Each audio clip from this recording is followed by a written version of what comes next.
What's up, family? Welcome back to Share Your Story Sunday. All right, so I'm excited. Oh, let me get myself straight here. I'm excited to share with you guys my story for today. So I'm highlighting today Mr. Howard Black, who is one of my bonus fathers, our bonus dads. Anyhow, so I have a ton that I can share on Howard, but I have decided to really highlight 5 different things about Howard that I think are very, again, important and critical to just the essence of who I am, and definitely the things that I'm going to share with you has helped me not only personally but professionally as well. And so I think the cool thing about what I'm gonna share with you guys is that Howard I definitely don't think that I shared it with Howard in the way that I'm going to share it with you, but we keep in close communication with each other. We still have fun having conversations with one another, but I think it's important for me to kind of categorize the different things that he taught me, and hopefully he'll watch this and will let me know his thoughts about it. But the 5 different areas that I'm going to cover with you are the things that the things that I felt, again, were most important. Howard would attest to you, or would attest to the fact that we definitely had a crazy ride. My mom and Howard dated for a long time. He was the last man that my mom was with when I lived in Seattle and when I lived with her. And again, we just had a really good relationship. It started off a little turbulent because, once again, I did not have the best type of respect or amount of respect for men. And so when he did start dating my mom, I had already started laying down some rules and regulations for people that came in our house. And so when you have a child my age doing that to adults, it could definitely seem disrespectful. So when he came in and I had my things to say, he was basically like, who the hell are you talking to? Most of the time. But I was pretty direct back, and basically was like, I'm talking to you because that's kind of the attitude I had at the time. And so my mom would also attest to you guys that if she were still here, that we were very transparent, very again, forthcoming, but extremely dysfunctional in a lot of different ways. My mom would also share with you guys about her journey with alcoholism. She definitely struggled in that area. Did other substance, but alcohol was definitely something that had a strong hold on her for most of her life. And toward the end of her life, she did decide to back away from alcohol and started to live a different type of life. But she did struggle with that. She started drinking early on, and maybe God at some point in time will allow me to share that journey with you guys too. But at this time, I just wanted to highlight that because we had a lot of things popping off in our house.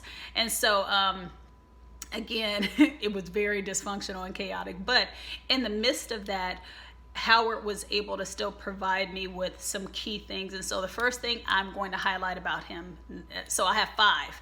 So number 1, again, he was definitely direct and forthcoming and would share his perspective at any point in time. And if you guys know Howard, he always would say, who wants to have a conversation? And no one really wanted to have a conversation about whatever he wanted to talk about at the time, because typically when he posed it like that, they probably had already had a couple of drinks.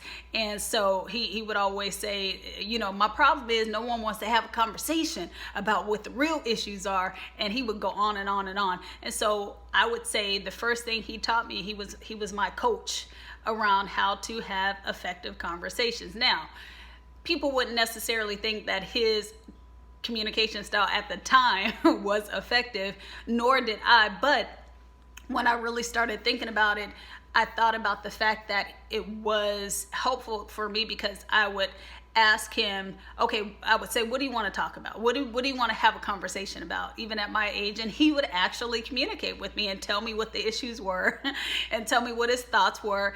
And then I would then share my thoughts with him. And so I thought it was fascinating when I thought about it, because not a lot of adults would really take the time to have a conversation and really take the time to listen to my perspective. But he would allow me to really express myself and express my thoughts about adult situations that I thought were happening in my view. And whether he agreed with me or not, he allowed me to be very candid and transparent in my thoughts. I was never a person that really cussed or things like that. I wasn't like that with him, but I did share exactly what I felt. And so, again, I thought that was important, him taking the time to really have that type of correspondence or dialogue with me most of the time, because as adults, I think people struggle a lot with how to have effective conversations. So in the post that I published initially, I said he helped me to, he coached me through how to have crucial conversations. And so I don't know if you've ever read the book, but there's a book called Crucial Conversations, and it's something that I read when I was in a program with my firm. And it's dealing with corporate strategies and how to have effective conversations and negotiations. But when I was able to really apply it to life, I learned that crucial conversations at the core is really how to have effective conversations when the stakes are high, emotions are high, but you have to preserve relationships in order to get things done.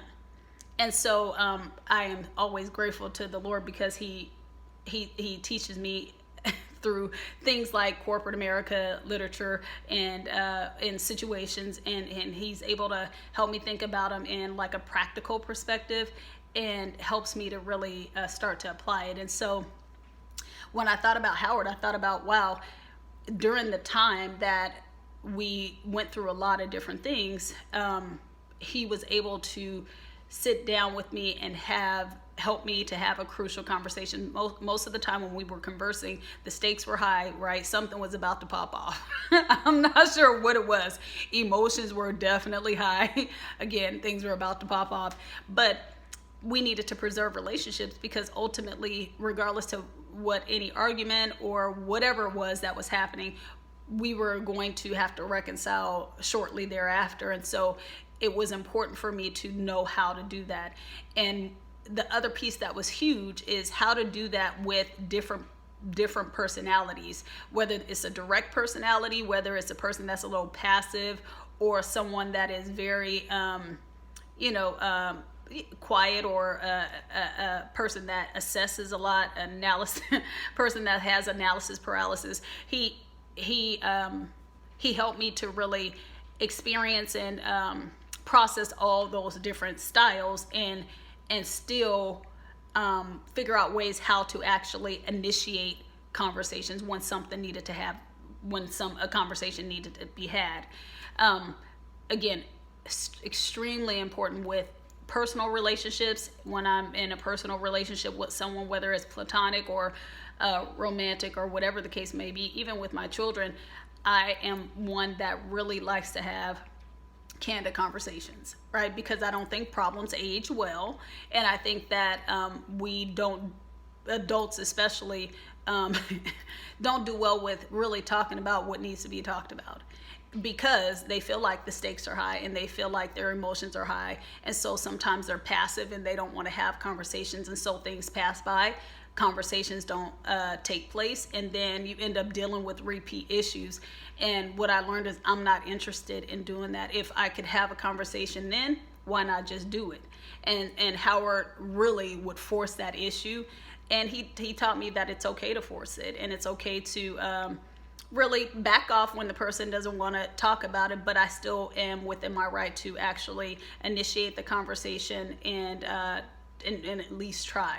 And so anyway, so the first thing is he was definitely my communication coach, one of my first ones, and we still have really candid conversations until this day. I will say that this video will probably go over 15 minutes, so I'll probably post it in 2 parts, but I think it's important to share with you guys all these different things. Howard is actually the first bonus dad that I've spoken about up until this point that is still alive. And so anyway, so I want to make sure that I give it the right amount of time to share with you guys. So he was my communication coach. The second thing I would say about Howard was, he was definitely my first, the first man that I saw in my mom's, in a romantic relationship with my mom, that was a protector. He was not, he was, assertive in his communication style, but he never hit her. And so that was definitely important for me, and he actually protected her. So I'm gonna tell you a couple of incidents that had come up where he definitely was a person that safeguarded us. Well, for the sake of time, I'll just choose one. And so Octavia Moore could attest to this, because she was staying the night over my house, and we were in the hallway and someone knocked at the door. So my mom looked through the peephole, and she didn't recognize the person, but she opened the door anyway to say, what can I help you with? And when she opened the door, this man, stranger, we had never seen him before, had grabbed her by the neck and put her up against the wall. He was, oh my gosh, it was just crazy. And Octavia and I were in the hallway. We didn't know what to do.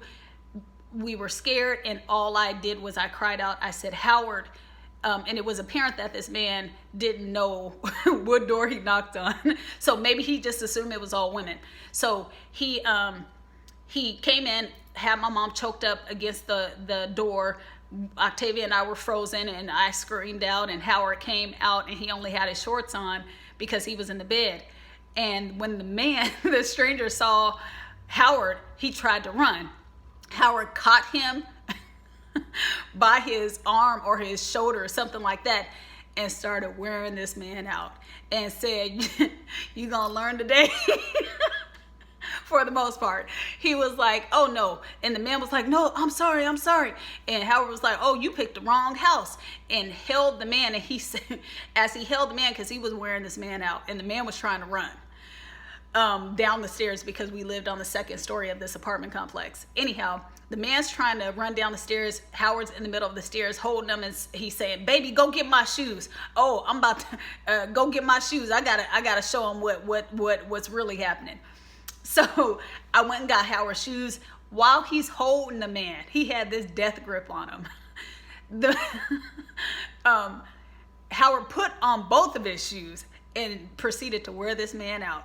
And so the man got away from Howard for a moment and ran, tried to run across the street. Well, of course, Howard he's an athlete, so he was always ready. And so he ran after the man, caught him, and started wearing him out in the ditch. And the man was like, please, I'm sorry. And I had to actually, Howard was in a zone. I had to actually say, Howard, stop. It's okay. You should stop now.